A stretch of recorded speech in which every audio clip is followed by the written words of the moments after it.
문제가 있습니다.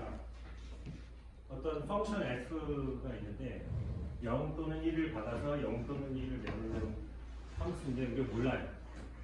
0을 0으로 1을 1로 갈 수도 있고 0을 1로 1을 0으로 갈 수도 있고 0을 0으로 1도 0으로 갈 수도 있고 0을 1로 1도 1로 갈 수 있고 네 가지 가능하겠죠? 네. 이런 거 고등학교 때 함수 해가지고 한번 배웠죠? 그래서 이렇게 가버리면 역함수가 불가능하죠? 이 0이 0에서 왔는지 1에서 왔는지 불가능하고 뭐 이런 거 했었잖아요. 그래서 문제가 이겁니다. 이 f를 모르는 상황에서 f0과 f1의 결과가 같을 때를 컨스탄트라고 하겠습니다. 그리고 f0과 f1의 결과가 다를 때 밸런스드라고 할게요. 그러니까 이 경우와 이 경우는 컨스탄트고 이 경우와 이 경우는 밸런스드죠. 자, 그러면 이 unknown 펑션 f가 밸런스드인지 컨스탄트 펑션인지 알려면 f를 2번 이상 연산해 봐야 되겠죠. 0을 넣어보고 뭐가 나오는지 1을 넣어보고 뭐가 나오는지 그래서 그 결과가 같은지 다른지를 비교해서 같으면 컨스턴트 다르면 밸런스라고 판단하겠죠. 한 번만 가지고는 절대 판단할 수가 없습니다. 자, 클래시컬하게 양자역학에서는 한 번만에 가능합니다. 어떻게 가능한지 한번 볼게요. 일단은 이니셜 스테이트 2큐빅 스테이트 0, 1을 불편합니다. 이 상황에서 첫 번째 큐빅과 두 번째 큐빅에 각각 하담하드 게이트를 취할 겁니다. 하담하드 게이트는 저번 시간에 얘기했지만 0을 0 플러스 1로 보내고 두 번째 큐빅은 1을 0 마이너스 1로 보냅니다. 오케이? 2분의 1, 루트 2분의 1 두 개 곱해서 2분의 1로 보내요. 얘를 풀었으면 0, 0, 마이너스 0, 1, 플러스 1, 0, 마이너스 1, 1 이 슈퍼포지션 된 2큐빅 스테이트가 됩니다. 자, 이 상황에서 uf라는 f 펑션을 한번 가합니다. 이 uf는 뭐냐면 f라는 펑션을 가하는데 클래시컬 컴퓨터에서는 0을 넣고 뭐가 나오고 1을 넣고 뭐가 나오니까 그냥 f 괄호 열고 0 괄호 닫고 하면 되는데 양자 컴퓨터에서는 데이터의 형태로 오퍼레이션이 돼야겠죠.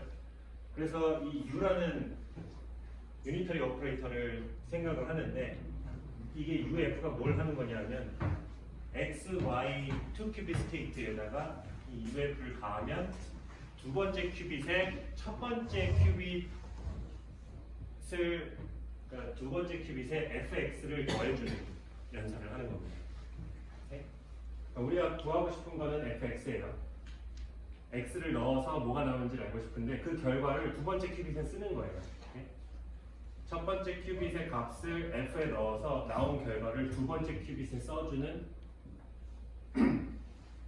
데이트입니다.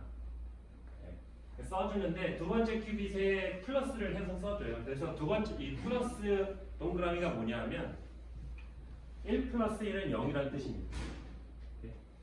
0 플러스 0은 0, 0 플러스 1은 1이죠. 1 플러스 0도 1이죠. 근데 1 플러스 1 하면 2여야 되는데 그 2를 0으로 생각하겠다는 겁니다. 이진수에서 이렇게 0과 1만 생각하죠. 이걸 모드라고 하기도 하죠. 모드 2. 모드라는 거 들어봤을 텐데, 네. 그러니까 3 모드 2는 이런 거 들어봤어요? 네, 들어봤구나. 오케이, 그렇게 하는 겁니다. 그래서 왜냐하면 2라는 스테이트는 큐빗이 없기 때문에 그래요. 2가 되면 그게 다시 0으로 돌아가는 거고 3은 1이 되는 거고 4는 0이 되는 거고 5는 1이 되는 거고. 왜냐하면 양자 컴퓨터에서는 두 가지 스테이트가 있거든요. 이렇게 이 psi 1에다가 uf를 가해주면 자 각각 00, 01, 10, 11의 스테이트가 전부 슈퍼포지션이 되겠죠. 00과 00은 0, f0 플러스 0 01은 0, f0 플러스 1 그렇죠? 묶이고 첫 번째 큐빗이 1일 경우 f1 플러스 0과 f1 마이너스 플러스 1로 묶이죠.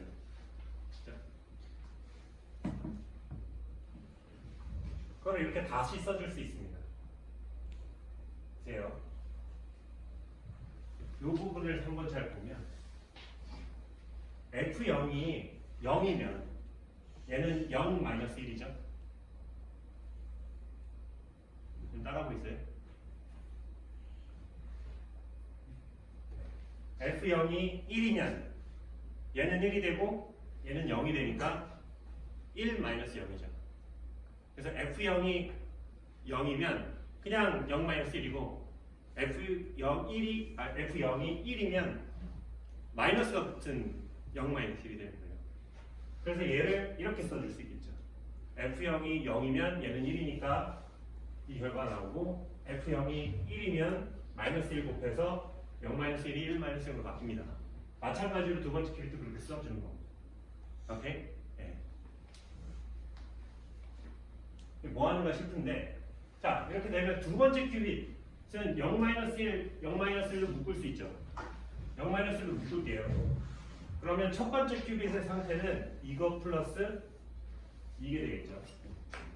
그래서 이렇게 바꿀 수가 있는데 그때 F0를 밖으로 빼주면 얘는 없어지고 여기에 F1 마이너스 F0이 나오게 될 텐데 그게 결국 F0 플러스 F1이죠.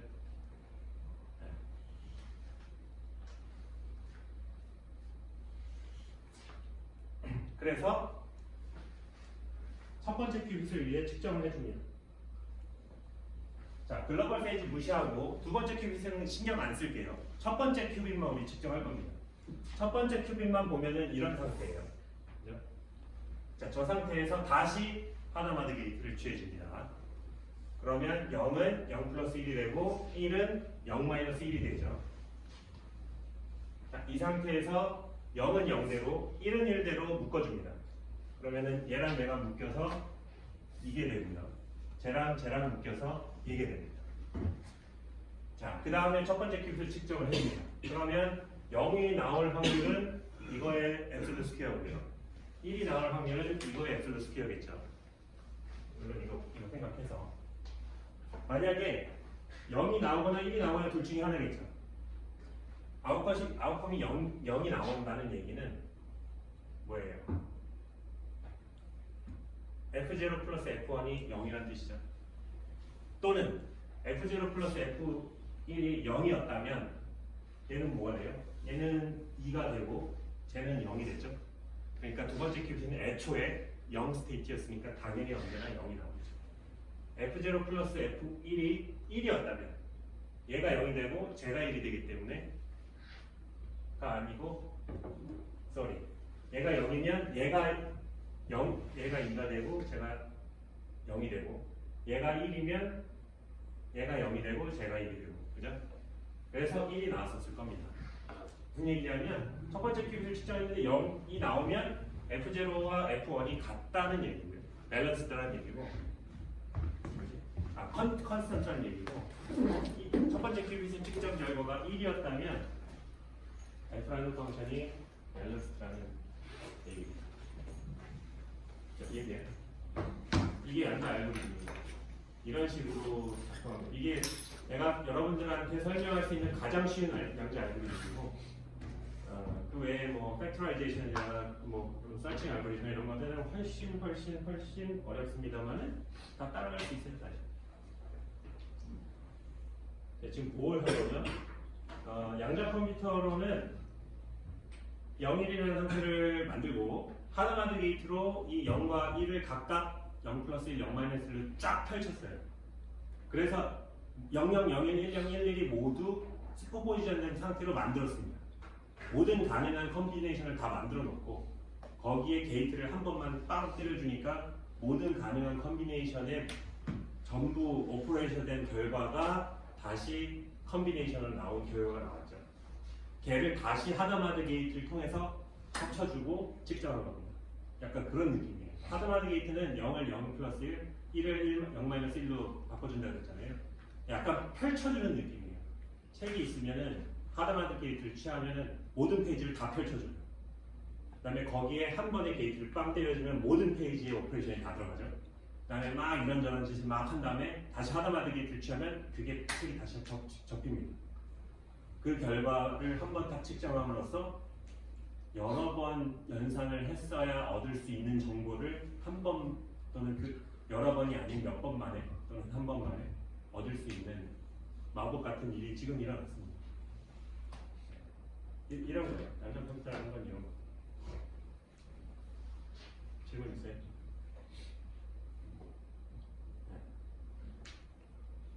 이제 왜 양자 컴퓨터가 더 빠를 수 있는지 대략적인 클루를 찾으셨죠? 네. 사실 여러 개의 스테이트를 중첩해놓고 한 번 오퍼레이션을 한다고 여러 개의 오퍼레이션 한 결과의 중첩 상태를 얻는다. 그러니까 더 빠르다라고 하는 거는 약간 부족해요. 왜냐하면 아직 중첩 상태잖아요. 그러니까 그 모든 정보를 다 캐내려면 여러 번 측정해야 돼요. 그러면 사실 여러 번 오퍼레이션을 해야 된다는 얘기거든요. 그래서 그렇게만은 좀 부족해요. 여기서 이렇게 다시 하드와드 게이트로 접었을 때 나한테 유용한 정보, 답이 나올 수 있는 문제를 찾아야 돼요. 네. 약간 그런 느낌이에요. 그러니까 이 문제 자체가 양자 컴퓨터에 되게 유리하도록 일부러 이렇게 문제를 잡은 거예요, 사실. 사실은. 그리고 양자 알고리즘을 연구하시는 분들은 양자 컴퓨터가 있을 때 양자 컴퓨터가 제일 유리할 수 있는 문제를 찾는 연구를 하는 겁니다. 문제가 주어지고 그걸 어떻게 양자 컴퓨터로 풀까 보다도 양자 컴퓨터로 더 빨리 풀 수 있는 문제를 찾는 게 그 연구예요. 그래서 뭐 대표적으로 팩토라이제이션 알고리즘 이런 게 있는데 여러분들 뭐 구글에 치면은 다 나와요. 어떻게 하는지. 그것도 마찬가지예요. 하드와드 게이트를 취하면은 쫙 펼쳐지거든요. 거기에 한 번에 오퍼레이션 쫙 하고 걔를 다시 합치는. 요는 그렇습니다. 그 안에 이제 약간 퓨리에 트랜스폼의 개념을 좀 쓰는 거죠. 자, 퓨리에 트랜스폼 기억나요? 그 델타 펑션을 퓨리에 트랜스폼하면 모든 스페이스에 다 프로버빌리티가 있고 모든 가능한 프리퀀시를 다 중첩시키면 델타 펑션이 되고 약간 펼치는 느낌이잖아요. 펼치고 닫고 정확히 퀀텀 퓨리에 트랜스폼이라고 이 하드와드 게이트가 그런 역할을 해줍니다.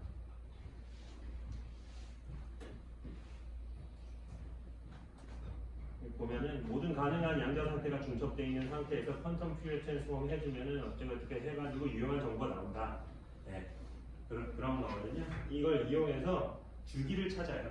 주기를 피리어딕 바인딩 막 해가지고 퀀텀 퓨리에 트랜스폼 해가지고 이렇게 잘 하면 이게 양자 컴퓨터 알고리즘이거든요. 이게 뭐냐면 첫 번째 큐빗에 하드와드 게이트를 취하고 그 다음에 한 게 뭐예요? 컨트롤드 R2 게이트죠. 두 번째 큐빗이 0이면 첫 번째 큐빗에 아무것도 안 하고 두 번째 큐빗이 1이면 첫 번째 큐빗에 R2라는 오퍼레이션을 합니다. 그 다음에 세 번째 큐빗의 상태에 따라서 첫 번째 큐빗에 R3라는 오퍼레이션을 하고 말고요. 그 다음에 두 번째 큐빗에 하드와드 게이트를 하고 그 다음에 세 번째 큐빗의 상태에 따라 두 번째 큐빗에 오퍼레이션을 하고 그 다음에 하드와드 게이트를 합니다. 이렇게 해서 하면 퓨리에 트랜스폼이 돼요. 예. 그럴 것 같죠. 근데 우리 지금 한 것도 사실 저거죠. 하드와드 게이트를 하고 첫 번째 게이트의 상태에 따라 두 번째 게이트의 오퍼레이션을 하는 컨트롤드 UF 게이트를 한 거죠. 그런 느낌. 자, 끝났고요. 고민을 했어요. 이게 마지막 시간을 모든 우리 배웠었던 거를 리뷰를 하면서 끝낼까 이렇게 할까 했는데 모든 렉처들을 다 프린트를 했었는데 안 가져왔습니다. 일단 첫 번째 까먹고 안 가져왔습니다. 근데 별로 의미는 없을 것 같아요. 그게 낫으려나? 그렇게 할까? 아니면 양자 컴퓨터가 왜 빠를 수 있는지 얘기는 해줬는데 그래서 어떻게 만든다는 건지 아직 얘기를 안 했습니다. 전자 하나를 공중에 띄워서 자기장을 걸면 된다고 했는데 신이 아니더라도 할 수는 있겠으나 굉장히 어렵겠죠. 그래서 저는 초전도 연구를 한다고 했고 초전도에 대해서 잠깐 소개를 하면서 그 수업을 공감을 하는 게 더 의미가 있겠다는 생각을 했습니다. 네. 이거는 시험 범위로 안 넣을게요. 아닌가? 아니야. 그 말은 취소하겠습니다. 그 소식 안 했으니까 약간 고민을 해볼게요. 네. 초전도체라는 거 들어보셨을 텐데 저항이 0으로 되는 현상입니다. 그러니까 저온이 예를 들어 머큐리 같은 경우 4켈빈이 되면 저항이 0으로 돼요. 4켈빈이 헬륨이 액화되는 온도입니다. 헬륨이 가장 원자 인터랙션이 작잖아요. 왜냐하면 그냥 동그란 그 뭐죠? 이너트 가스라고 그러죠. 노블 가스. 반응 안 하는 가스. 원자들끼리 인터랙션이 워낙에 작아서 반응을 안 합니다. 그럼에도 얘를 온도를 충분히 낮춰주면 얘네가 엉겨 붙어서 리퀴드가 돼요. 근데 온도를 굉장히 많이 낮춰줘야겠죠. 그러니까 120년 전에, 112년 전에 온네스가 헬륨을 액화시키면서 저온으로 갈 수 있는 기술이 개발했습니다. 이건 과학이라기보다 엔지니어링이죠. 그랬더니 그 금속의 저항이 온도가 높으면 저항이 크고 온도가 낮으면 저항이 작아지는 건 알죠. 왜냐하면 온도가 높으면 이 더멀 바이브레이션 때문에 원자들이 플럭추에이션 하고 있어요. 그러니까 전자가 지나다닐 때 그런 플럭추에이션 하고 있는 원자들 때문에 제대로 갈 수가 없거든요. 그래서 그걸 포논이라고 하는데 포논 스캐터링 때문에 저항이 높은데 온도가 낮아지면 저항이 점점 떨어집니다. 그러다가 어느 임계의 온도, 크리티컬 템퍼러처 이하로 온도를 낮추면 저항이 완전히 0으로 가버리는 현상이 초전도 현상이 이해해요. 이 초전도 현상은 클래시컬 미케닉스로는 클래시컬 일렉트로 마그네티즘으로는 절대 설명할 수가 없습니다. 자, 이렇게 고체 안에 고체라는 거는 원자핵이 잘 피리오딕하게 배열되어 있는 거죠. 알루미늄을 생각해 봅시다. 알루미늄 원자들이 그냥 배열되어 있는 상황이에요. BCC인가 FCC인가 바디 센터드 큐빅 이런 거 들어봤을 것 같은데 이렇게 어떤 구조를 큐빅이나 헥사고널 구조를 가지고 패킹이 되어 있고 그 원자핵 사이를 전자들이 비집고 지나다닙니다. 당연히 전자들은 양자역학적으로 행동합니다. 근데 원자 하나에 바인딩되어 있는 전자만 풀려고 해도 그렇게 어려운데 풀었죠. 그 스피컬 하모닉스 풀고 레디얼 펑션 해가지고 풀 수 있다라고만 얘기했죠. 하물며 원자 두 개가 합쳐져 있는 분자는 훨씬 어렵습니다.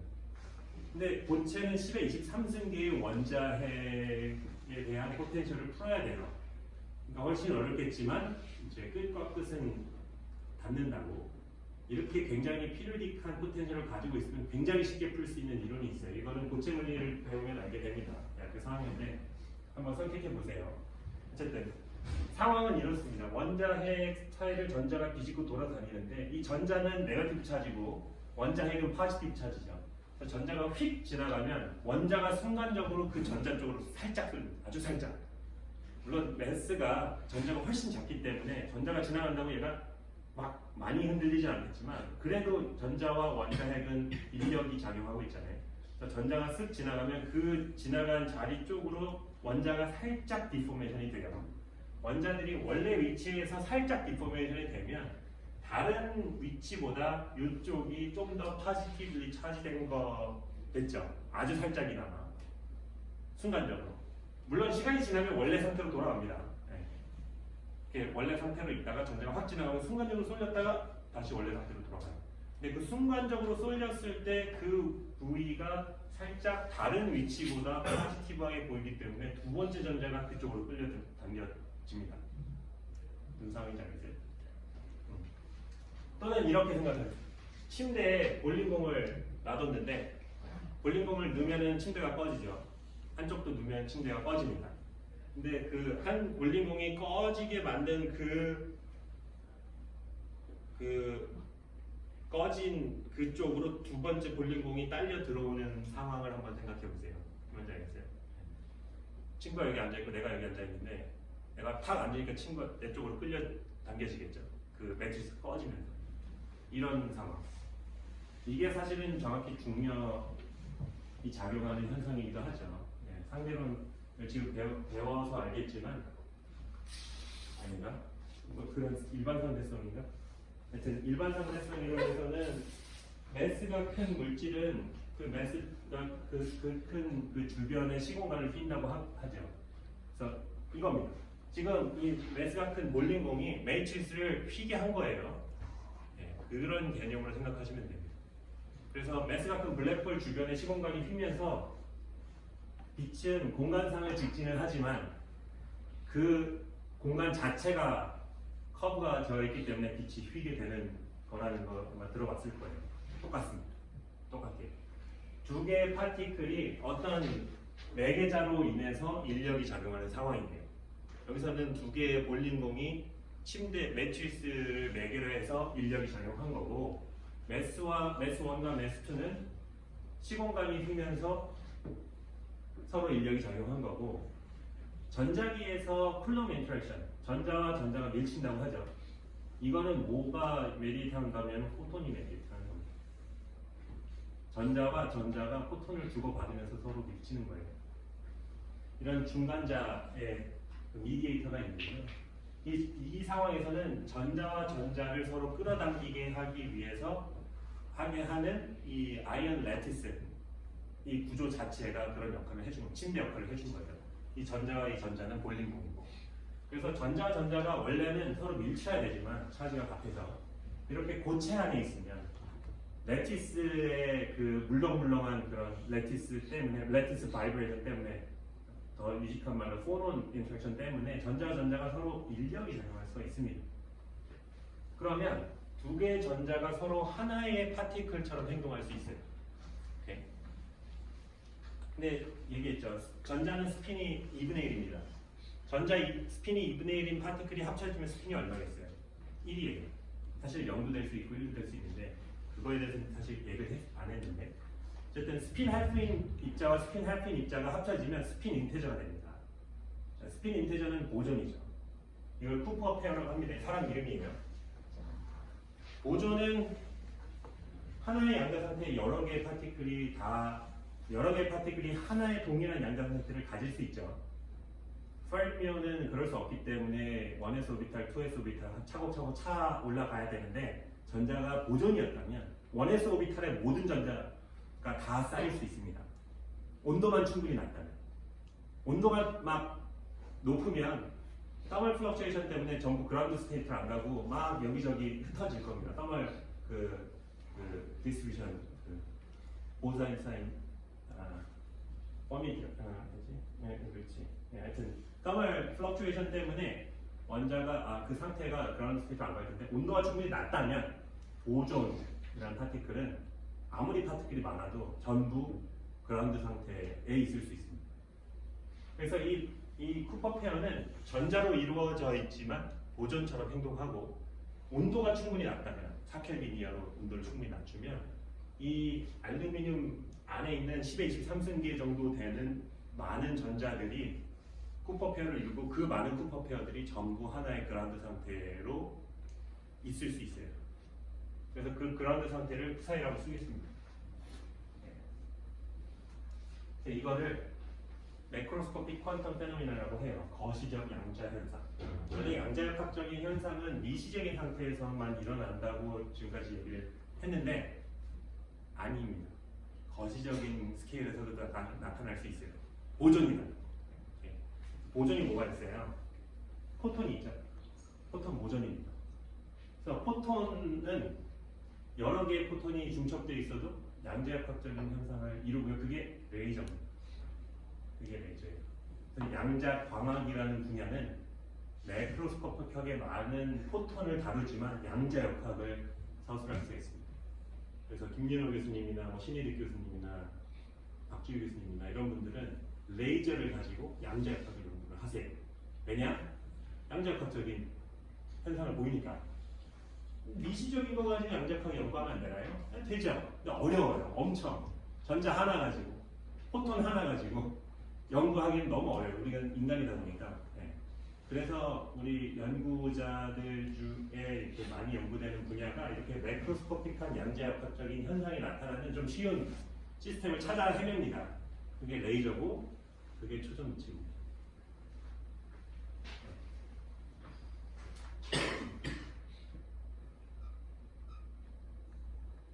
그래서 보면은 이런 것 같아요. 우리 항상 물리학자들이 열심히 만들어 놓으면 그 엔지니어분들이 돈을 많이 벌어주시죠. 그래서 클래시컬 미케닉스도 미케니컬 엔지니어링 갖고, 일렉트로매그네티즘도 일렉트리컬 엔지니어링으로 가고 퀀텀 미케닉스도 퀀텀 엔지니어링으로 가고 있습니다. 원래 학문이라는 거 이렇게 발전하는 거죠. 펀더멘탈 피직스가 성숙되면 그걸로 어플리케이션을 하고 그걸로 산업이 만들어지고 그렇게 사회가 변하는 거죠. 양자역학도 이제는 펀더멘탈 피직스라고만 보고 올 수는 없어요. 지금은 이 대표적으로 퀀텀 엔지니어링, 퀀텀 컴퓨터나 퀀텀 센서 같은 게 있죠. 자, 다시 초전도체를 제가 연구하는 이유는 바로 이거입니다. 쉬운데 다루기 쉬운데 양자역학적인 현상이 잘 나타나기 때문에 그렇습니다.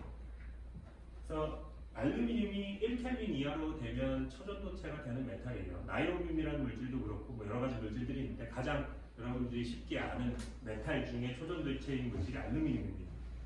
지금 다 알루미늄 많이 쓰잖아요. 네. 그 알루미늄을 1켈빈 272켈빈 마이너스 272도씨 이하로 내리면 그 예를 들어서 이 한 덩어리의 알루미늄 안에 전자가 10의 23분기가 있겠죠.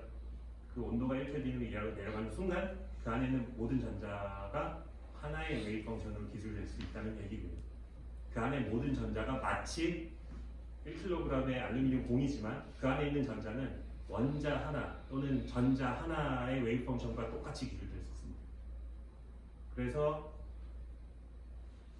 근데 좋은 점은 뭐냐면 그 알루미늄에 전극을 달아서 전류를 흘리거나 전극을 달아서 전압을 재거나 하는 일은 굉장히 쉽죠. 왜냐하면 크니까. 네. 그래서 전자를 우리가 줄 수도 있고 전자의 에너지를 전압을 잼으로써 읽을 수 있습니다. 쉽게 전류를 주고 전압을 재고 하는 것도 뭐예요? 일렉트리컬 엔지니어링에서 뭐 트랜지스터잖아요. 그거 가지고 뭐 CPU도 만들고 하잖아요. 결국 하는 게 뭐예요? 전압 주고 전류 주고 전압 재고 그런 거죠. 할 수 있는 게 그거밖에 없어요. 전류 주고 전압 주고 전압 재고 전류 주고. 네. 근데 마침 초전도체는 전류 주고 전압 재고 하는 게 굉장히 쉬운데 그 안에서 일어나는 거는 양자역학적인 현상을 따른다는 거죠. 그래서 이 가장 중요한 초전도 소자 하나를 소개를 할게요. 조셉슨 역할이라는 건데, 자, 하나의 덩어리 알루미늄 안에 있는 전자는 하나의 웨이브 펑션을 써준다고 했습니다. 마치 전자 하나처럼. 그리고 다른 덩어리의 초전도체 안에 있는 전자는 또 다른 웨이브 펑션을 써지겠죠. 마치 입자 두 개가 원자를 봅시다. 원자 두 개가 그냥 가까이 있으면 무슨 일이 일어나요? 분자가 되죠. 그 분자가 되는 현상은 물리화학에서 배우겠지만 배운다면 이 1번 원자와 2번 원자에 있는 전자들이 서로 다른 원자로 끼어 넘어갈 수 있을 정도로 가까워지면 이런 양자 터널링 효과를 그러니까 원자 하나가 있으면 포텐셜은 이렇게 생겼겠죠. 마이너스 R분의 1. 그렇죠? 포텐셜이겠죠. 다른 원자가 있으면 여기에 마이너스 R분의 1이 있을 겁니다. 원자가 이만큼 떨어져 있으면 이렇게 돼 있을 거고요. 여기에 그라운드 스테이트 뭐 이렇게 차 있을 건데 여기 있는 전자가 이 포텐셜 배리어를 뚫고 터널링 할 수 있으면 우리 터널링 다 계산했죠. 터널링 할 수 있으면 여기에 전자가 있을 수도 있고 저기에 전자가 있을 수 있는 상태가 중첩되기 시작합니다. 그러면서 이 두 개의 원자가 하나의 분자처럼 행동을 하기 시작해요. 충분히 가까워야겠죠. 터널링이 일어날 정도로. 똑같은 생각을 한번 해봅시다. 초전도체 두 개가 붙어있진 않고 아주 얇은 인슐레이터로 떨어져 있다고 봅시다. 그래서 여기 있는 쿠퍼 페어가 1, 2 터널링 할 수 있고 여기 있는 쿠퍼 페어가 1, 2 터널링 할 수 있으면 쿠퍼 페어가 서로 왔다 갔다 할 수 있는 거죠. 자, 쿠퍼 페어는 초전류, 그러니까 전압 없이 전류가 흐를 수 있는 상황이죠. 저항이 0이라고 했잖아요. 초전도체는 저항이 0이니까 전압을 안 주고도 전류가 흐릅니다. 또는 전류를 줬음에도 전압이 안 뜨는 상황이에요. 이 쿠퍼 페어가 터널링해서 왔다 갔다 할 때 초전류가 흐를 수 있습니다. 그 사이에 인슐레이터가 있음에도 불구하고 이게 일종의 분자의 피직스랑 똑같아요. 사실 그래서 이 사이에 전류가 어떤 식으로 흐르는지 양자역학적으로 다 풀 수 있어요. 이게 그냥 타임 디펜던트 슈레딩 이퀘이션이거든요. 이퀘이션이 어떻게 생겼는지 한번 봅시다. 겁먹지 말고. 자, 푸사의 원은 이게 뭐냐면 루트 n1 e to the i phi 1 N1이라는 거는 쿠퍼 페어 덴시티를 말하는 겁니다. 왜냐하면 앱솔루트 스퀘어를 했을 때 그 값은 여기에서 쿠퍼 페어를 찾을 수 있는 확률에 해당해야 되잖아요. 그러니까 앱솔루트 스퀘어 하면 N1이 나오죠. N1이 쿠퍼 페어 덴시티니까 그렇게 쓰면 되겠죠. 그러니까 쿠퍼 페어가 굉장히 덴스하게 같은 공간 안에 쿠퍼 페어가 많이 있는 초점도체는 웨이브 펑션의 앱솔루트 밸류가 커야겠죠. 앱솔루트 스퀘어가 커야겠죠. 그래서 이 루트 1이 들어가는 거고요. 루트 n2가 들어가는 거고. phi 1, phi 2는 각각의 그냥 고유의 퀀텀 페이즈입니다. 오케이? 그냥 웨이브 펑션은 언제나 리얼 파트와 페이즈 파트로 쓰여져야 됩니다. 자, 이 상황에서 양단에 전압을 걸어봅시다. V라는 전압을 걸면 여기 있는 포텐셜 U1과 여기에 일렉트리컬 포텐셜 U2의 차이가 QV여야겠죠. 전자기학 시간에 그냥 일반 물리 시간에 배웠던 것처럼 그러니까 입자 차지 Q를 가지고 있는 입자가 볼테이지 V 하에 있으면 얻게 되는 포텐셜은 QV죠. 그래서 U1-U2는 QV입니다. 근데 그때 Q는 이 입자, 우리가 생각하는 대상의 입자인 Q 페어의 차지고요. 차지가 2E입니다. 왜냐하면 두 개의 전자로 이루어져 있기 때문에. 그래서 오른쪽에 타임 디펜던트 슈레딩거 이퀘이션을 이제 풀어보죠. 일단 psi 1이 IH가 이제 타임 데리베티브고 phi 1이 일단은 여기는 키네틱 텀이 없어요. 전부 덩어리로 그냥 있는 거니까. 포텐셜 텀 U1 psi 1 이게 없다면 거기서 끝나야 되는데 여기에 이제 psi 2가 들어오게 되는 거죠. 이게 포인트입니다. 이게 포인트예요. K는 얼마나 psi 2가 psi 1에 영향을 주는가, 얼마나 쿠퍼 페어가 잘 터널링 하는가, 얼마나 이 사이에 커플링이 센가, 이걸 얘기해주는 파라미터예요. 느낌적인 느낌만 알아두면 돼요. 이런 건 안 돼요. 자, psi 2도 마찬가지예요. 원래 커플링이 없으면 여기서 끝나는 슈베리거 이퀘이션인데 커플링 때문에 psi 1 텀이 이 디퍼런셜 이퀘이션이 이렇게 뛰어 들어옵니다. 마찬가지로 K라는 커플링을 기술하는 파라미터를 가지고 들어와요.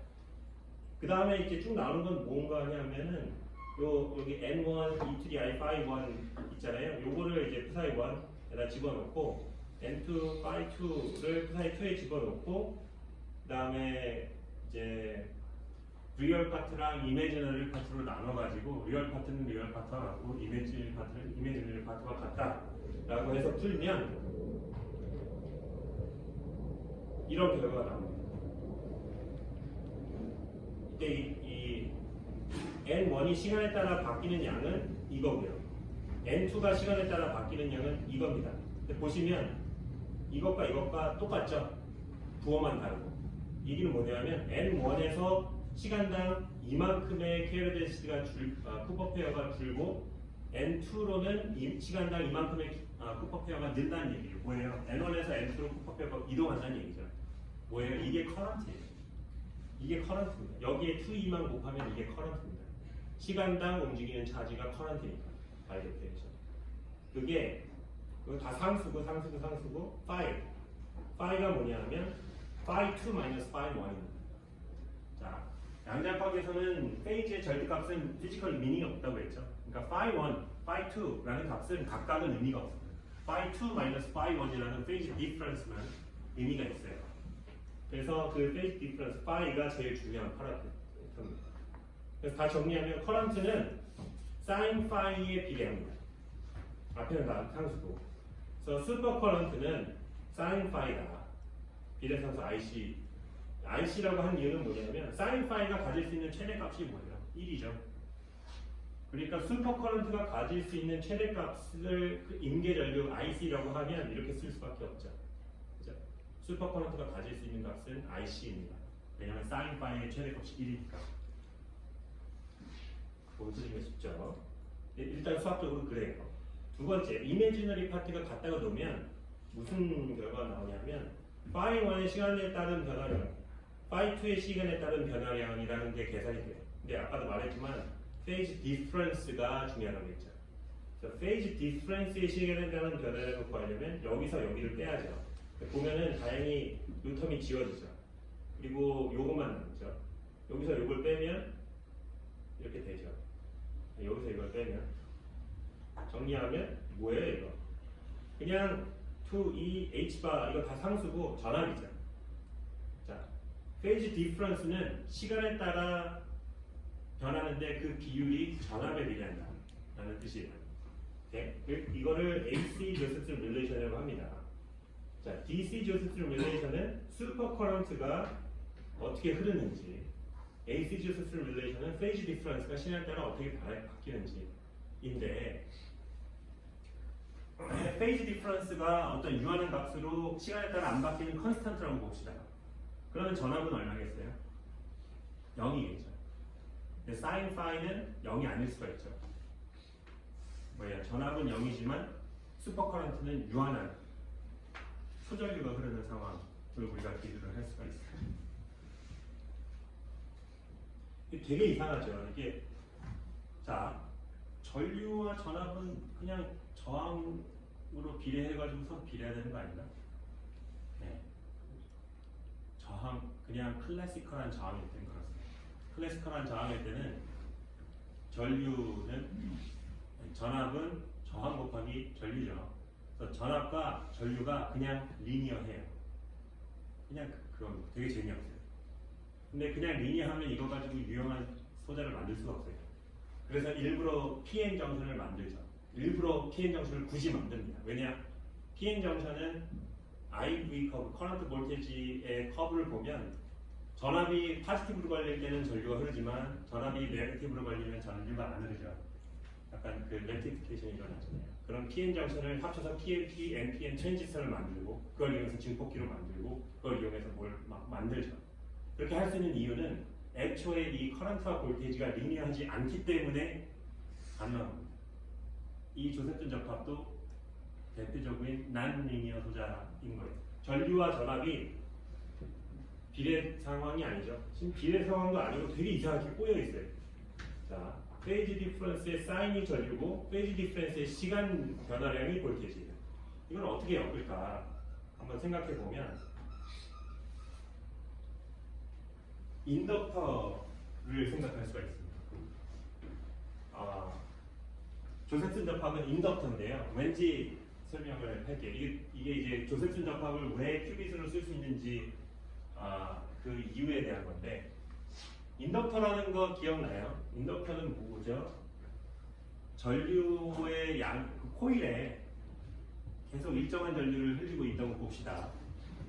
그럼 저항이 뜰 일은 없죠. 코일의 그 선의 저항이 0이라고 하면 이 코일에 일정한 전류를 흘리고 있으면 전압이 뜰 일은 없습니다만은 그 전류를 시간에 따라서 증가시키거나 감소시키면 그때 전압이 뜨죠.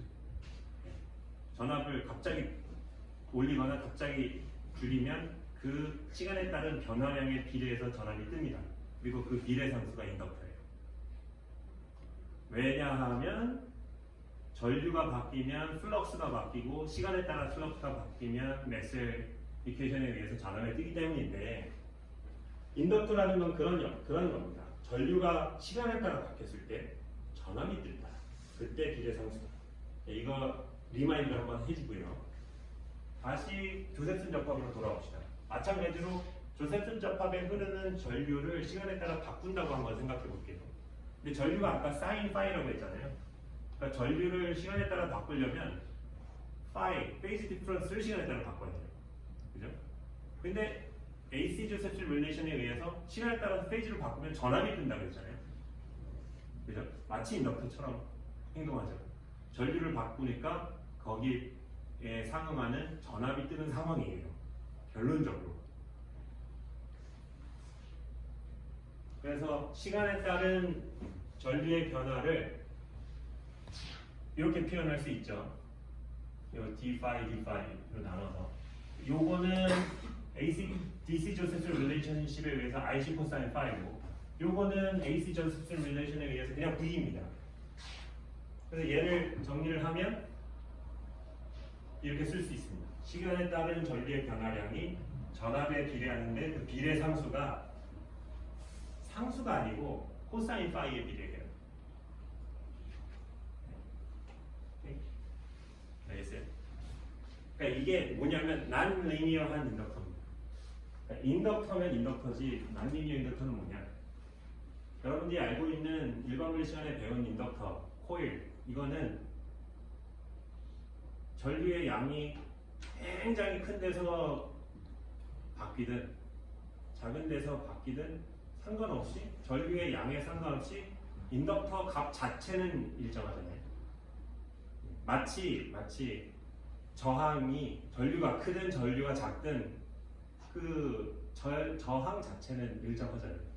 그것과 마찬가지예요. 그래서 저항이나 인덕터는 보통 컨스턴트죠. 전류를 많이 주든 작든 저항은 저항이죠. 그게 이제 리니어 인덕터고요. 이렇게 인덕턴스 자체가 어떤 파라미터의 디펜던스를 가지게 되는 순간 이걸 난 리니어한 인덕터를 해요. 조셉슨 접합은 별게 아니고 그냥 인덕터라고 생각하면 되는데 인덕턴스가 되게 요상한 인덕터라고 생각하면 돼요. 자, 그럼 조셉슨 접합 가지고 어떻게 큐빗을 만드느냐? LC 서킷을 만들면 됩니다. LC 서킷은 이거 아마 일반 물리 시간에 다 배웠을 겁니다. 그러니까 L과 C를 병렬로 연결하면 무슨 일이 일어나요? 차징 에너지와 그러니까 캐패시터에 저장된 차징 에너지와 인덕터에 저장된 마그네틱 에너지가 시간에 따라서 이쪽으로 갔다 저쪽으로 갔다 하죠. 마치 펜듈럼이 스윙하는 것처럼 펜듈럼이 스윙할 때는 키네틱 에너지로 갔다가 포텐셜 에너지로 갔다 하죠. 네. 여기서는 마그네틱 에너지로 갔다 차징 에너지로 갔다 하는 서킷입니다. 그래서 전하가 C에 쌓였다가 그 쌓인 전하를 뉴트럴라이즈 하려고 이쪽에서 전류를 저쪽으로 보내면 순간적으로 시간에 따라 전류가 변하니까 여기에 전압이 뜨고 여기에 그래서 에너지가 쌓이고 저쪽에 쌓였다 이쪽에 쌓였다 하죠. LC 레조네이터라고 하죠. 이거가 라디오의 라디오가 작동하는 또는 라디오 아니고 핸드폰이 통신하는 원리입니다. 네. 뭐 그런 거 들어봤을 텐데 왜냐하면 LC 레조네이터는 그 포텐셜이 이렇게 하모닉합니다. 하모닉 포텐셜이고요. 이걸 퀀텀 미케니컬하게 풀면 이퀴디스턴트한 에너지 레벨이 나오죠. 그거 풀었죠 우리 그 디라운 로테이션 가지고. 그래서 그라운드 스테이트와 퍼스트 익셀디스, 세컨드 익셀디스, 서드 익셀디를 이런 것 퀀타이즈드 에너지 레벨이 있기 때문에 이런 걸 큐빗으로 쓸 수도 있습니다. 그냥 여러분들 살 수 있는 캐패시터 그냥 사고요. 가게에서 사고 인덕터 사가지고 연결한 다음에 연결하면 그게 클래시컬 미케니컬하게 하모닉 오실레이터죠. 그 안에서 퀀타이즈드 에너지 레벨을 계산을 해볼 수가 있습니다. L과 C를 이용하면 뭐예요? 오메가는 LC인가? 그렇지? LC분의 1인가? 그거 있잖아요. 그 레저넌스 프리퀀시. 그 레저넌스 프리퀀시가 딱 이 오메가 R입니다. 레저넌스 프리퀀시. H바만 곱하면 되는데 이 H바 오메가가 보통 이 예를 들어서 라디오가 뭐 메가헤르츠, 기가헤르츠, 메가헤르츠 작동하고 와이파이가 기가헤르츠 작동하잖아요. 이런 그 얘기는 라디오나 와이파이의 레저넌스 프리퀀시가 기가헤르츠나 메가헤르츠 오더라는 얘기예요. 근데 기가헤르츠나 메가헤르츠를 여기다 놓고 H바를 곱하면 에너지가 나오는데 그 에너지가 어마어마하게 작습니다. 그래서 이 에너지 간격이 엄청나게 작아요. 그래서 에너지 간격이 따다다다다. 그래서 컨티뉴어스하게 차 있습니다. 그래서 그게 클래시컬하게 작동을 하는 거예요. 그래서 옵션은 두 개입니다. 하나는 레저넌스 프리퀀시를 엄청나게 높여가지고 에너지 레벨을 더 컨테이지를 하거나 아니면 온도를 낮춰서 이 에너지 세퍼레이션보다 온도를 낮추면 터멀 플럭추에이션 에너지를 세퍼레이션보다 낮추면 이제 얘네가 컨테이지 된 게 보이겠죠. 근데 아까도 얘기했지만 저온 엔지니어링 발전하면서 온도를 낮추는 비용이 많이 줄었어요. 그래서 계산은 지금 안 하겠지만 이 오메가 R이 예를 들어 10GHz다. 그러면 이 에너지 간격이 터멀 에너지로 치면은 1켈빈 정도가 됩니다. 1켈빈. 그러면 여러분들 한 10억 정도 있으면 0.01 켈빈까지 갈 수 있는 장비를 살 수 있거든요. 그러면 그 장비에다가 이 10GHz의 레조넌스 프리퀀시를 가진 LC 서킷을 쿨링을 시키면 걔네는 퀀텀 미케니컬하게 행동을 해요. 왜? 걔네의 캐릭터리스틱 에너지 스페이싱은 1켈빈인데 여러분들이 앉아있는 온도는 0.01 켈빈이니까 더멀 에너지가 이것보다 훨씬 작아서 퀀텀 미케니컬하게 작동합니다. 그래서 전부 그라운드 스테이트 거기에다가 이 에너지 간격에 해당하는 포톤을 하나 싹 쏴주면 이 그라운드 스테이트에 있는 스테이트가 그 포톤을 흡수하면서 퍼스트 익사이드 스테이트로 여기에 익스테이션 할 수 있고요. 그러면 0이 1이 되는 낫 게이트가 구현이 되는 거예요. 네. 마치 X방향으로 자기장을 걸어줘서 180도 걸어줘서 파울리 X 오퍼레이터 하면 0이 1이 되고 1이 0이 되는 오퍼레이션 있잖아요. 그걸 지금 해주는 겁니다. 여기다가 이 에너지 간격에 해당하는 에너지 퀀텀을 하나 탁 넣어주면 얘가 익사이트 스테이트가 딱 됩니다. 네. 그런 식으로 오퍼레이션을 할 수 있는데 문제는 뭐냐면 그렇게 익사이트를 했을 때 한 번 더 주면 1이 2가 돼버릴 수가 있어요. 2가 3이 될 수 있고 왜냐하면 이 에너지 간격과 이 에너지 간격이 exactly same 하기 때문에 okay. 그래서 이런 정말 할모닉한 오실레이터는 큐빗으로서 쓸모가 없습니다. 쓸 수가 없어요. 그래서 일부러 이 인덕터를 캐패턴은 놔두고 이 인덕터를 난리니언 인덕터로 바꾸면 됩니다. 대표적으로 조셉슨 접합. 이 인덕터를 조셉슨 접합으로 바꾸고 거기에 캐패시터를 병렬로 연결하면 이때 이 시스템을 기술하는 포텐셜은 코사인이었어야 합니다. 보면 이거는 x 스퀘어고요. 이거는 코사인 x입니다. 마이너스 코사인 x죠. 코사인 0은 1이니까 마이너스. 그래서 이 포텐셜은 이렇게 생겼어요. 저 난리니어리티 때문에 그래요. 그래서 보면은 퀀타이제이션이 점점 좁아집니다. 그래서 0과 1 상태 사이와 1과 2 상태의 차이가 에너지 스테이트가 서로 달라요. 오메가 0,1과 오메가 1, 2의 값이 다릅니다. 그래서 0에다가 적절한 뭐예요? 아까 기가헤르츠라고 했죠? 10기가헤르츠의 마이크로파를 인가해주면 0이 1로 익사이테이션 되는데 계속 인가해줘도 1이 2로 2가 3로 가는 일은 안 생깁니다. 우리 큐빗을 오퍼레이션 하려면 0과 1만 액세스를 하고 싶은 거죠. 나머지까지 액세스가 돼버리면 그게 에러로 취급이 돼서 제대로 작동을 합니다. 조금 더 구체적이 되죠. 자, 도대체 초전지체를 어떻게 이용해서 큐빗을 만들 수 있느냐. 결국에는 LC 레저네이터를 이용하는 거다. 근데 하모닉 LC 레저네이터는 에너지 간격이 등간격이라 큐빗을 쓸 수가 없고 인덕터를 좀 꼬아놔야 된다. 그래서 인덕터, 난리니안 인덕터가 필요한데 초전도성을 띄면서 난리니안 인덕터 바로 조셉슨 접합이다 라는 얘기를 한 건데 내용이 어렵습니다. 근데 뭐 여러분 더 구체적으로 알고 싶으면 점점 어려워져요. 그래서 그 조셉슨 접합의 이런 공명 구조를 이용해 가지고 그냥 그림만 보죠. 여기 요게 초전도체고 요게 초전도체예요. 이 초전도체와 이 초전도체가 이렇게 붙어 있죠. 오버레이가 되는데 그 사이에 인슐레이터 1나노짜리 인슐레이터가 껴 있는 상황입니다. 그러니까 얘가 조셉슨 접합, 얘가 조셉슨 접합이에요. 그게 슈퍼컨덕팅 링으로 연결되어 있고요. 뭐 그런 식으로 생겼어요. 그리고 그 주변에 이렇게 건곤감이 고류인가 이게? 이게 다 초전도체인데 여기가 끈 게 있죠. 그리고 이 길이가 마이크로웨이브의 파장이랑 똑같습니다. 마이크로웨이브는 파장이 센티미터 정도 돼요. 오케이? 여러분들 가시광선은 파장이 한 800나노미터 되고 뭐 그런 거 들어봤죠. 네. 마이크로파는 그 주파수가 훨씬 작기 때문에 파장이 훨씬 길어요. 그 센티미터 진짜 이만한 웨이브가 전파해서 와이파이가 되는 거예요. 네. 근데 그 우리 기종명 다 고등학교 때 한 번쯤 봤겠지만 이런 것처럼 뭔지 알죠? 그러니까 물 반을 이만큼 채워놓으면 위쪽에서 소리급새를 딱 때렸을 때 그 소리급새에서 나오는 음파의 파장이 이 길이와 어떻게 4분의 1이나 뭐 2분의 1 맞으면 여기서 공명이 생긴다는 거 들어봤을 거예요. 그래서 음파가 여기서 바운드리 컨디션이 여기는 막혀 있으니까 음파가 0이 돼야 되는, 앰플리튜드가 0이 돼야 되는 바운드리 컨디션이 있고, 여기는 오픈 바운드리니까 여기서는 앰플리튜드가 맥시멈이 돼야 되는 바운드리 컨디션이 있어요. 그래서 이 파장이 이 뭐예요? 4분의 람다죠. 람다의 4분의 람다에 해당하는 거죠. 한 주기의 4분의 1이니까 4분의 람다가 L1이랑 맞는 그 음파를 냈을 때 공명이 일어납니다. 얘는 4분의 3 람다죠. 이거는 음파에 대한 얘기고요. 음파는 소리 그 공기의 압력이 진동하는 거죠. 공기의 압력이 진동하는 겁니다. 전자기파는 전압이 진동하는 거예요.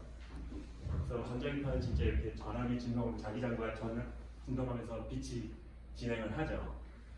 이게 초전도 선인데 이 초전도 선을 마이크로파의 그 웨이브랭스인 센티미터와 맞게 만들면 여기 오픈 바운더리, 저기 오픈 바운더리 되고 여기서 마이크로파를 딱 쏴도 이거랑 똑같아요. 소리 소리로 띵 하지 말고 마이크로파 제너레이터 살 수 있습니다. 한 5천만 원 정도 하면 살 수 있는데 그걸 가지고 이 파장에 해당하는 주파수를 딱 넣어주면 이 안에 이런 그 일렉트릭 필드가 이런 게 시간에 따라서 공명을 이룹니다. 저기 시간에 따라서 이제 이게 뭐예요? 기타줄 같은 거죠. 기타줄 양쪽이 딱 잡고 탕 튕기면 기타줄은 이제 양쪽이 잡혀 있으니까 여기 앰플리튜드가 0이 돼야 되는 바운드리 컨디션이 있고 그 사이에서 퍼스트 모드가 생길 수도 있고 이렇게 생길 수도 있고 이렇게 생길 수도 있죠. 그래서 기타 치는 친구들 있어요 여기? 하모닉스 어떻게 내는지 알아요? 네. 띵띵띵 하는 거 없나? 기타 하나 GT 로그, 브레멘, 스틸러 고백해요 빨리. 없어요? 내가 한때 브레멘에서 날렸는데 그 제일 굵은 줄이 뭐죠? E인가? 뭐 5번째 줄 A인가 그러잖아요. 라, 도시, 라. 그 라를 탁 친 다음에 치면은 라가 나는데 그 플랫 12번 정도의 손가락을 살짝 대고 탕 치면은 라의 한 옥타브 높은 음이 나죠. 알아들으면은 기타 치는 건데 몰라. 그 일부러 그 줄의 가운데를 내 손으로 살짝 댐핑을 줘가지고 거기에 바운드리 컨디션을 만들면 세컨 모드가 생겨요. 그럼 주파수가 딱 2배가 되고 라가 따가 됩니다. 그리고 3분의 1 하면은 할 수 있는데 그때는 이제 잘 소리가 안 나죠. 그래서 땅땅땅 이렇게 하는 게 있어요. 똑같습니다. 똑같아요. 그래서 전자기파가 여기에 이렇게 공명을 이루면 기타는 바운드리 컨디션이 여기 양끝이 0이 돼야 되는 바운드리 컨디션인데 얘는 오픈이기 때문에 양끝이 맥시멈으로 진동해야 되는 바운드리 컨디션이에요. 이런 기타는 우리가 만들 수는 없어요. 네. 근데 얘는 할 수 있습니다. 이렇게 양쪽이 뚫려 있는 관이라고 생각하면 됩니다. 그러면 양쪽 바운더리에서 그 진동 전압이 최대가 돼야 돼요. 그래서 이렇게 되고 이 가운데 위치에서 전압의 시간에 따른 오실레이션의 진폭이 가장 크죠. 거기다가 큐빗을 갖다 놉니다. 그러면 이 공진하고 있는 마이크로파와 큐빗과 다이폴 인터랙션을 하면서 잘 커플링을 할 수 있어요. 그러니까 전자기장이 시간에 따라서 막 바뀌는 데다가 큐빗을 살짝 갖다 놓으면 그 전자기파와 큐빗이 커플링을 합니다. 일반적으로는 큐빗이 외부와 단절되길 바랍니다. 노이즈가 들어와서 내 양자 상태를 섞어버리는 걸 막고 싶은데 문제는 이렇게 히키코모리가 돼버리면 양자 상태를 볼 수가 없어요. 양자 상태를 우리가 컨트롤하고 측정하려면 우리가 뭘 해야 되잖아요. 우리는 외부거든요. 우리가 외부예요. 큐빗은 시스템이고 외부에서 뭘 해야 뭘 하겠는데 단절돼 버리면은 노이즈 프리는 하지만 우리가 쓸모도 없는 거예요. 네. 그래서 근데 이런 경우는 뭐냐하면 이게 우리 웰 컨트롤된 딱 특정 주파수의 전자기파만 큐빗과 커플링 시키기 위해서 일부러 이렇게 레조네이터를 만들어가지고 큐빅과 연결을 시킵니다. 이거를 코플래너 웨이브가이드, 뭐 코플래너 CPW 뭐 이렇게 말을 합니다. 그래서 그게 실제 어떻게 생겼냐면 이렇게 생겼어요. 이 금색이 다 초전도체입니다. 보면은 이거는 사실은 아까 레저네이터랑 다르고 한쪽은 쇼트가 돼 있고 한쪽이 오픈돼 있기 때문에 4분의 람다 레저네이터인데 그래서 큐빗을 여기다 갖다 놔야 돼요. 오픈 쪽에. 그게 여기 있죠. 네. 그래서 큐빗이 여기 있고 이게 레저네이터입니다. 그래서 이 레저네이터가 큐빗과 연결돼 있고요. 그리고 그 레저네이터가 다른 웨이브 라인과 커플링되어 있습니다. 그래서 우리가 해주는 거는 이 웨이브 라인, 이거 버스라고 하는데 버스 가잖아요. 그 BUS 버스가 가는데 거기다가 마이크로파를 주면 그 마이크로파가 이 레저네이터에 연결되고 그 레저네이터가 이 큐빗과 연결이 돼서 큐빗 상태에 따라서 여기서 지나온 마이크로파의 위상이 살짝 바뀝니다. 그래서 그 위상 차를 이용해서 큐빗 상태가 어떤지를 우리가 측정할 수가 있고 뭐 또는 이쪽으로 마이크로파를 적당한 마이크로파를 쏴줘서 1을 0으로 바뀌는 오퍼레이션을 할 수가 있고 네. 그래서 이런 아키텍처를 최근에 사람들이 씁니다. 이걸 트랜스몬 큐빗이라고 하고 구글에 양자 컴퓨터 한번 쳐볼까요?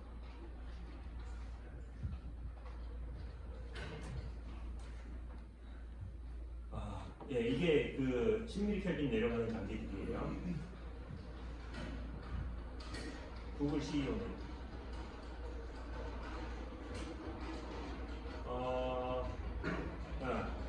자, 이 장비들은 이 장비는 10mm 켈빈으로 내리기 위한 장비고요. 큐빗은 이 안에 다닙니다. 그 큐빗에 마이크로파를 외부에서 넣어줘야 되잖아요. 그 라인들이 이게 그 라인들입니다. 이 라인 하나하나가 마이크로파를 쏴준다는 그 라인과 연결이 되는 거예요. 그래서 큐빗은 여기에 장착이 되는데 이 아래에 그 큐빗이 이런 패키지에 달려서 꽂힙니다. CPU 우리 연결하듯이 서머 그리스 달라서 CPU 조립했던 친구들 알겠지만 잘 해가지고 이게 라인 하나하나가 다 RF 그 마이크로파 라인에 해당하는 거예요. 이 안에 보면 이런 칩이 있고요. 이 칩 안에 보면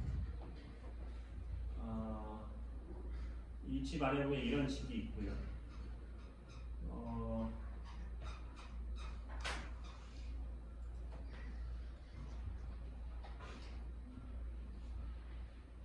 그 칩 안에 보면 이런 칩이 있는 거고요. 이게 이거고요. 잘 보면 뭐 꼬불꼬불한 거 있죠? 이게 아까 말했던 그 레저네이터. 그리고 우리의 조셉슨 작품은 도대체 어디 있느냐? 여기 있어요. 여기를 확대를 하면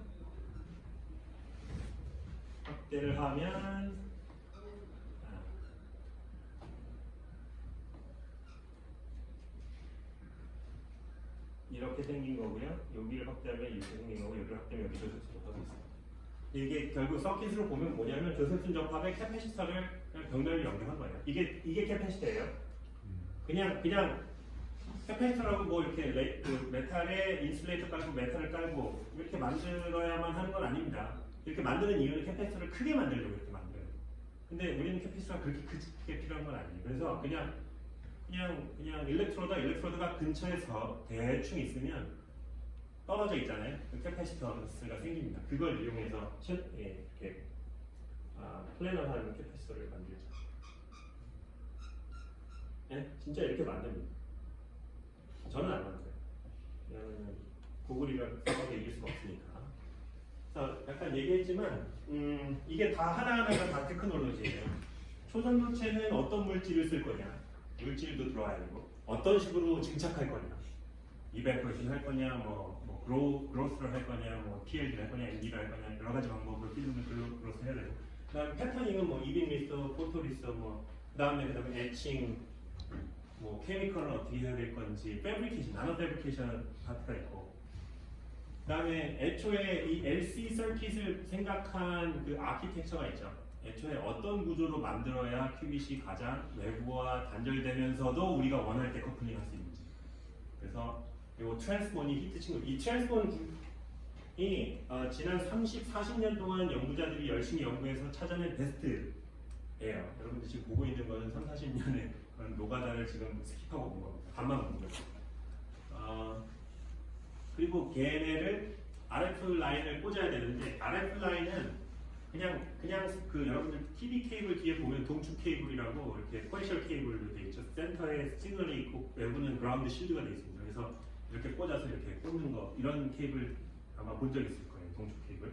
그런 퀘셜 케이블이 필요해요. 하이 프리퀀시 시그널은 그냥 선은 인덕터잖아요. 그래서 인덕터를 못 지나가요.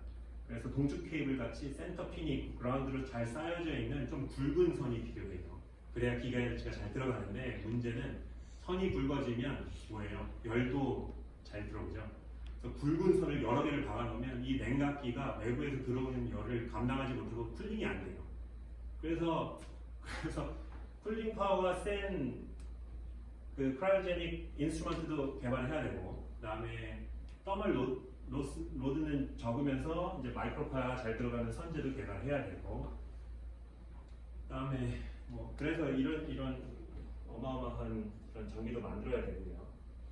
이런 장비를 운영하기 위한 일렉트로닉스도 필요하고, 그다음에 사실 정말 큐빗을 오퍼레이션을 하려면 거기에 마이크로파와 펄스와 이런 걸 타이밍을 맞춰가지고 잘 넣어야 되는데 그런 패스트 일렉트로닉스도 다 개발이 돼야 됩니다. 그러니까 제가 지금 말한 것 중에 큐빗이라는 아주 일부분 빼고는 사실은 다 엔지니어링처럼 보여요. 크라이오제닉 엔지니어링도 해야 되고 마이크로웨이브 엔지니어링도 해야 되고 소건덕팅 서킷 엔지니어링, 나노팹 엔지니어링 다 해야 되는 그런 상황으로 넘어가는데, 뭐 그렇다고 물리가 사실은 애초에 그 엔지니어링을 해야 되는 이유가 이 큐빗에 작동하게 되는 그 원리, 그 큐빗을 구현하기 위한 거죠. 그 큐빗을 구현하기 위한 여러 가지 디자인 중에 하나가 이 그트랜스몬 큐빗이라는 걸 다시 말씀드리고, 다른 형태의 큐빗 많이 연구를 하고 있습니다. 왜냐하면 너무 그러니까 약간 그런 거죠. 애초에 아키텍처가 굉장히 좋은 효율적인 아키텍처가 있었다면 그러면 그런 엔지니어링 별로 필요가 없을 수도 있거든요. 지금은 조금 그나마 베스트라고 찾은 트랜스몬이라는 아키텍처를 구현하기 위해서 엔지니어링을 하고 있는데, 나중에 갑자기 어느 물리학자가 좋은 큐빗 아키텍처를 개발했어. 그게 거기에 필요한 마이크로웨이브의 선이라든지 프리퀀시가 훨씬 낮고, 그래서 필요한 오버헤드도 적고 하면은 지금까지 개발한 거가 좀 의미가 없어지죠. 그래서 이 두 가지가 다 일어나고 있습니다. 그래서 대학교 내에서는 그런 새로운 아키텍처에 대한 연구를 주로 하고 있고요. 아까 말했던 어마어마한 엔지니어링은 학교에서 할 수가 없어요. 기업에서 하고 있습니다. 근데 약간 그런 것 같아요. 이거는 좀 사족이긴 한데, 과학과 산업은 그렇게 연결될 수밖에 없는 것 같아요. 결국 트랜지스터도 사실은 뭐 고체 물리학에 근간을 해가지고 PN 정션 만들고 하는 것도 다 고체 물리학이잖아요. 근데 지금은 예를 들어 뭐 인텔에서 CPU를 만든다. 여러분들이 나 CPU를 한번 만들어 보고 싶어 하고 인텔에 입사를 해요. 그러면 그 트랜지스터 PN 정션부터 해가지고 패키징까지 다 여러분들이 할 것 같아요? 할 수 없습니다. 수많은 연구자들이 한 사람은 PN 정션만 만들고, 한 사람은 트랜지스터만 만들고, 한 사람은 게이트만 만들고, 한 사람은 뭐만 만들고, 나는 패키징만 만들고, 나는 선만 연구하고. 그래서 어마어마하게 분업이 된 굉장히 고도화된 기술인 거죠. 기술이 고도화될수록 인디비주얼한 개인이 할 수 있는 일은 매우 작아요.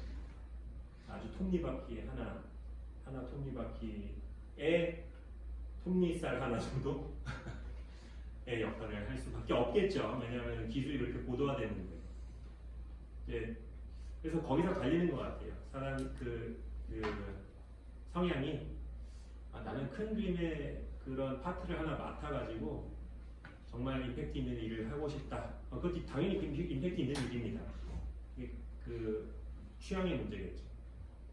아니면 나는 아무도 안 가본 길을 개척을 하고 임팩트가 바로 있지는 않겠지만 새로운 큐빗 아키텍처를 만들어가지고 결국엔 구글이나 IBM에서 다 따라 써야 되는 그런 아키텍처를 만들. 나는 그 예를 들어서 최초에 셔클리가 그런 다이오드를 만들었잖아요. 그 전엔 진공관으로 할 수밖에 없었죠. 진공관은 크고 그 진공관을 여러 개 박아가지고 컴퓨터를 만들었어요. 그게 애니악이죠. 교과서 같은 데서 봤을 겁니다. 어마어마하게 큰 컴퓨터인데 엄청 느리고 용량도 엄청 작아요. 비싸고. 왜 그러냐면 그 논리 로직이 그 진공관이라는 굉장히 크고 비효율적인 거였는데 그걸 제 솔리드 스테이트 PN정 실리콘 베이스도 G가 뭐죠? 게르마늄, 저르메니움 베이스의 PN 정션으로 바뀌면서 소형화되고 에너지 이피션트하고 인테그레이션이 되고 그러면서 지금 이렇게 컴퓨터가 있는 거잖아요. 약간 그런 과거의 클래시컬 컴퓨터의 개발 로드맵을 한번 보면 그거에 빗대서 양자 컴퓨터가 지금 어디 있느냐 보면 지금 애니악입니다. 이게 다 애니악이에요. 이런 것들은 애니악 수준의 컴퓨터긴 컴퓨터예요. 애니악도 컴퓨터잖아요. 네. 애니악 가지고 뭐 배틀그라운드 같은 거 돌릴 수 없을 거잖아요.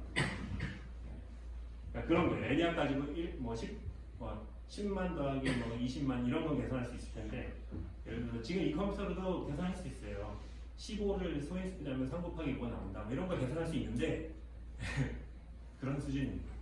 그것보다 더 발전하긴 했지만 그래서 이 애니악을 어떻게 PC로 만들었는가를 보면 이 다이오드 그 PN 정션 다이오드의 개발이었는데 그게 지금 필요한 상황인 것 같고 그거는 뭐 장단어인데 물리학자가 해야 되지 않을까라고 생각하고 있어요. 저는. 네, 됐습니다. 그래서 이걸로 우리 양자 물리학 입문 수업을 종료를 하고 다음에 기회가 되면 또 종종 보도록 하죠. 우리 시험은 다다음 주 목요일 밤 10시 15분부터 11시 30분까지 이 장소에서 어차피 여기가 조교 시간 하는 데니까 여기서 보도록 하겠습니다. 네. 수고 많았고 다들 건승하길 바랍니다.